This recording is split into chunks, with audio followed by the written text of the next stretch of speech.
रासायनिक समीकरण किसे कहते हैं।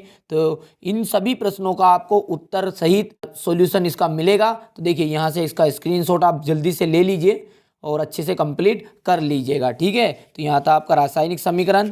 उसके बाद में आपका जो मोस्ट इंपोर्टेंट प्रश्न आता है, एक प्रश्न पूछा जाता है कि देखिए रासायनिक समीकरण किसे कहते हैं, एक संतुलित रासायनिक समीकरण का उदाहरण दीजिए, या फिर आपसे पूछता है संतुलित रासायनिक समीकरण किसे कहते हैं। तो यहाँ से इसको भी अच्छे से कंप्लीट कर लीजिएगा। ये उसका उदाहरण हो गया है। वायु में जलाने से पूर्व मैग्नीशियम रिबन को साफ क्यों किया जाता है। 100% आता है, आप अच्छे से कंप्लीट कीजिएगा। लोहे की वस्तुओं को हम पेंट क्यों करते हैं। विकृत गंधिता किसे कहते हैं और विकृत गंधिता को रोकने के उपाय। तो ये विकृत गंधिता की परिभाषा और ये हो गए इसके रोकने के उपाय, ठीक है। बढ़िया से आप स्क्रीनशॉट लीजिएगा और विश्वास रखिएगा, इन्हीं में से आपका वार्षिक पेपर बनेगा। आप मिलान कर लीजिएगा भले ही। जब लोहे की कील को कॉपर सल्फेट के विलयन में डुबोया जाता है तो विलयन का रंग क्यों बदल जाता है। तो इसका ये आंसर है, ठीक है। देखिए मैं इनका, यदि आप इनको अच्छे से समझना चाहते हैं तो ये सारी वीडियो को मैंने अच्छे से प्लेलिस्ट में तैयार कर उपलब्ध करा दिया है, वहाँ से आप समझिए। यहाँ पर सिर्फ मैं आपको इन सारे प्रश्नों का सॉल्यूशन यानी कि इनका आंसर आपको अच्छे से स्क्रीनशॉट के द्वारा देने का प्रयास कर रहा हूँ।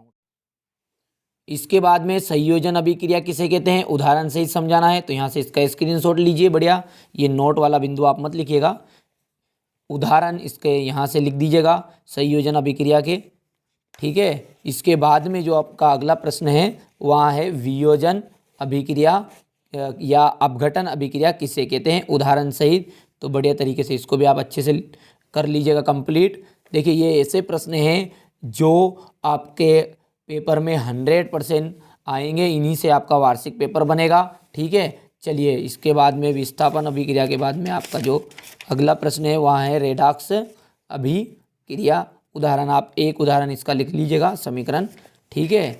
चलिए इसके बाद में आपका सफ़ेदी करने के 2 या 3 दिनों के बाद दीवारों पर चमक आ जाती है क्यों, ठीक है।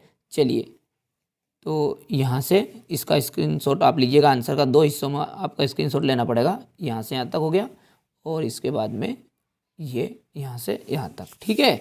चलिए इसके बाद में जो आपका मोस्ट इम्पोर्टेंट प्रश्न आता है वहाँ है किसी पदार्थ एक्स के विलयन का उपयोग सफेदी करने के लिए किया जाता है। तो किसका उपयोग किया जाता है, उसका नाम लिखना है और सूत्र लिखना है, ठीक है। यह इतना सा आपका उत्तर है और ये 100% आता है आपके परीक्षा में। उष्मा छेपी अभिक्रिया किसे कहते हैं और उष्मा शोषी अभिक्रिया किसे कहते हैं।